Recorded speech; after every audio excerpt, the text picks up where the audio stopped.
Alors, chers étudiants, bonjour. Suite au cours qu'on avait assuré en direct ou à distance, je vous enregistre ces quelques capsules pour vous réexpliquer une fois de plus ce qu'on a fait en cours à distance en matière de droit commercial. Alors, tout d'abord, on va commencer par le chapitre de qualité de commerçant, commerçant et commercialité. Alors, tout d'abord, la loi sur le commerce est présentée par la loi numéro 1595 formant Code de commerce. Elle régit à la fois les actes de commerce et les commerçants. Maintenant, qui est le commerçant? Un commerçant, c'est une personne qui exerce de manière habituelle ou professionnelle l'activité commerciale. La loi 1595 énumère à travers son article 6 les activités ou les actes qui sont réputés être actes de commerce. Vous pouvez les trouver, comme je vous l'ai déjà dit, sur l'article 6 du Code de commerce. Alors, l'achat de meubles corporels ou incorporels en vue de les revendre, soit en nature, soit après les avoir travaillés et mis en œuvre, en vue de les louer. La location, deuxièmement, la location de meubles corporels ou incorporels en vue de leur sous-location. La recherche et l'exploitation des mines et carrières, l'activité industrielle et commerciale, l'activité, le transport, tout ce qui est activité de transport, la banque, le crédit et les transactions financières, les opérations d'assurance, le courtage ou la commission, l'exploitation des magasins publics ou d'entrepôts, l'imprimerie et l'édition, le bâtiment et les travaux publics, les bureaux et agences d'affaires ou de voyage, la fourniture de produits et services, l'organisation des spectacles publics, la vente aux enchères publiques et les postes et télécommunications. Alors l'article 6 énumère par là ce qu'on appelle les actes de commerce par nature. Alors de là, retenez que les actes de commerce sont répartis en 3 catégories. Par nature, sont ceux qu'on vient d'énumérer. L'article 7 rajoute les opérations portant sur les navires et les aéronefs et leurs accessoires, et toute opération se rattachant à l'exploitation des navires et aéronefs et au commerce maritime et aérien. L'article 8 rajoute que toute activité pouvant être assimilée aux activités énumérées à l'article 6 peuvent être énumérées ou être nommées des activités commerciales. Alors ce sont là les actes par nature. Après, est réputé commercial ou acte de commerce la lettre de change et le billet à ordre. Et là, ce sont les actes de commerce par la forme. Le billet à ordre et la lettre de change sont des actes de commerce par la forme. Alors, l'article 10 vient compléter cette série d'actes de commerce en stipulant que sont également réputés actes de commerce les faits et actes accompli par le commerçant à l'occasion de son commerce, sauf preuve contraire. Alors, tous les actes accomplis par le commerçant pour son commerce sont réputés des actes de commerce. Et là, ce sont des actes de commerce par accessoire.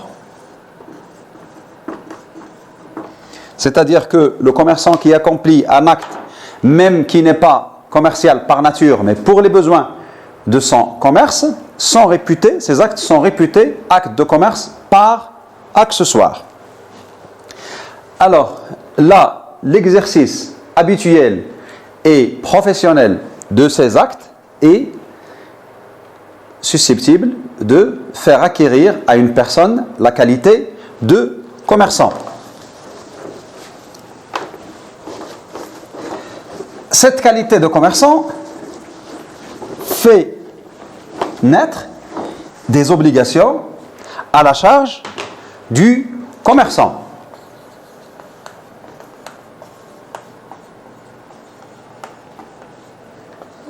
Alors, le commerçant a tout d'abord, à partir du moment où il exerce de manière habituelle et professionnelle des actes de commerce, a la première obligation de s'immatriculer au registre de commerce. Et là, le registre de commerce, on y reviendra. Deuxième obligation qui pèse sur le commerçant ou qui devrait être accomplie par le commerçant à partir du moment où il a eu accès à cette qualité de commerçant, c'est de conserver ses correspondances et documents pendant une durée de 10 ans.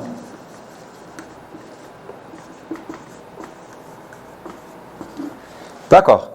Alors, si le commerçant ne conserve pas ces documents pour une durée de 10 ans, dans ce cas, la preuve lui incombe, il n'aura pas le bénéfice de cette preuve, parce que la loi l'oblige à conserver ses documents et ses correspondances pendant 10 ans. Mais au-delà de 10 ans, on ne peut plus exiger au commerçant de fournir ces documents.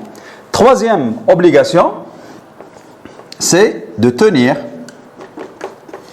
une comptabilité conformément au texte de loi en vigueur, c'est notamment la loi 9/88. C'est-à-dire que tout commerçant doit tenir une comptabilité saine et claire suivant les exigences de la loi 9/88 relative aux obligations comptables des commerçants. Alors maintenant, en parlant du registre du commerce. Qu'est-ce que ce registre du commerce? Alors sachez que le registre de commerce est une sorte d'annuaire où sont enregistrés tous les commerçants du pays. Alors on parle du registre de commerce central. Alors celui-là, il est tenu au siège de l'OMPIC, l'Office marocain de la propriété industrielle et commerciale, ici à Casablanca. Et puis le registre de commerce local, et celui-là, il est tenu au secrétariat greffe du tribunal,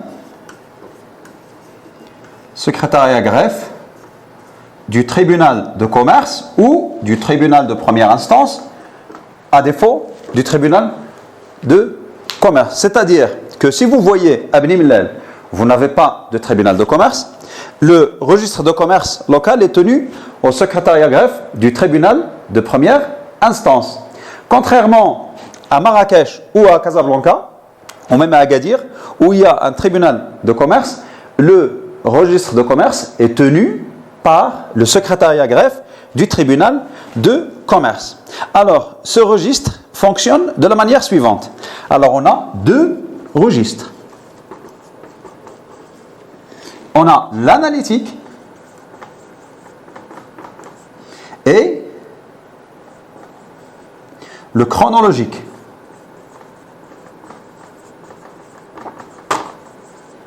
C'est-à-dire que le secrétaire greffier chargé du registre de commerce tient deux registres. Le premier, analytique, où se passe l'immatriculation, parce qu'il faut faire la différence entre deux choses.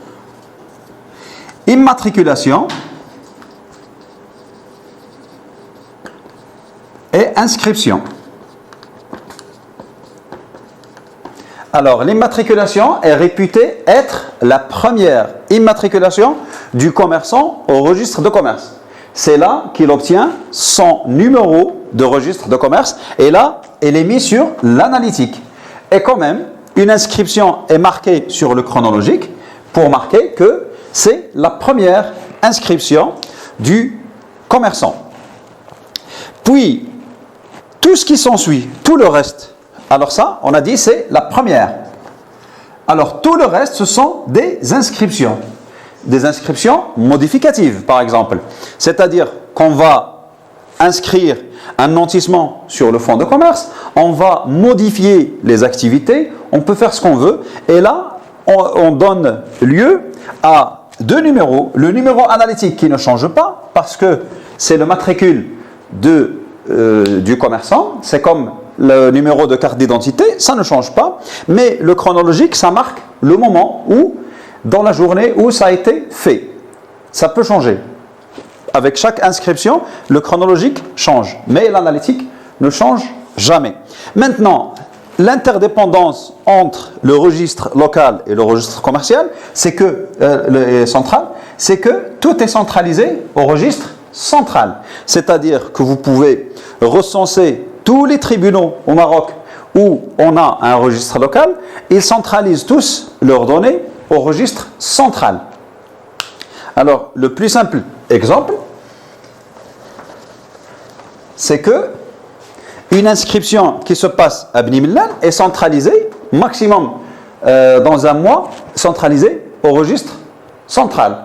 Et si vous consultez le registre central, vous allez trouver ce commerçant qui s'est inscrit ou qui s'est immatriculé à Bni Mellal, centralisé dans le registre central. Alors, se pose la question, est-ce qu'un commerçant qui n'est pas immatriculé au registre de commerce est toujours commerçant?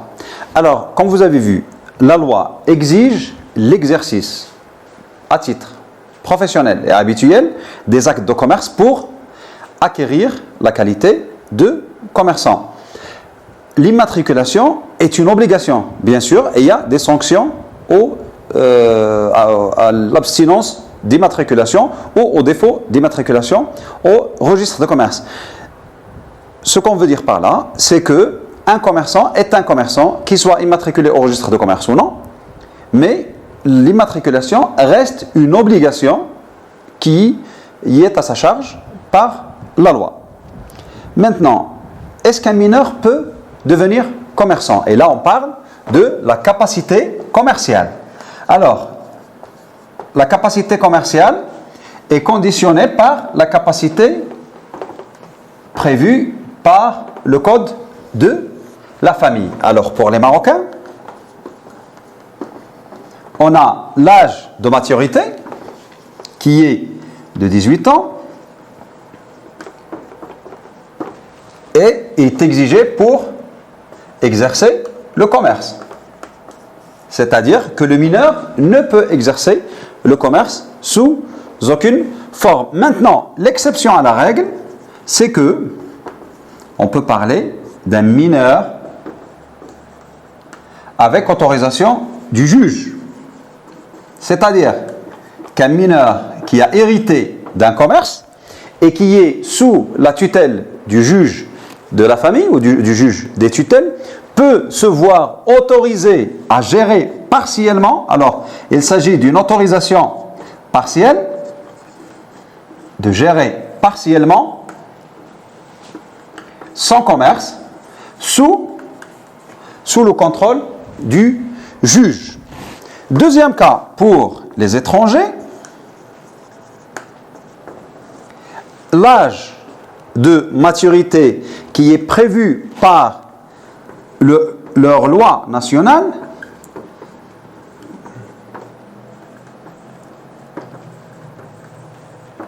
si cet âge de maturité est supérieur à l'âge de maturité prévu par la loi marocaine, l'étranger ne peut exercer le commerce. Alors je reprends. L'étranger qui veut exercer le commerce au Maroc, on regarde l'âge de maturité qui est prévu par sa loi nationale. Alors pardon, si l'âge de maturité est supérieur à l'âge prévu par le Maroc, il peut exercer le commerce. C'est l'inverse.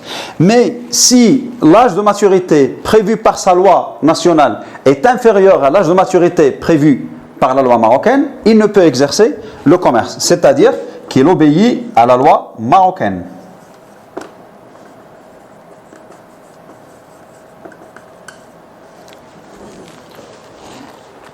Alors, l'acquisition de la qualité de commerçant est conditionnée par la capacité. À défaut de capacité, on ne peut parler d'une qualité commerciale. Alors l'autre exception que le mineur, c'est le dément et le prodigue. C'est-à-dire les gens qui ont des capacités qui ont un défaut de capacité mentale. Et ces gens-là ne peuvent devenir commerçants. Alors, je pense que c'est tout ce qu'on a pour le premier chapitre. Je vous invite à revoir votre support de cours et à revoir les cas que je vous ai déposés sur votre plateforme. Je vous remercie et à l'autre chapitre.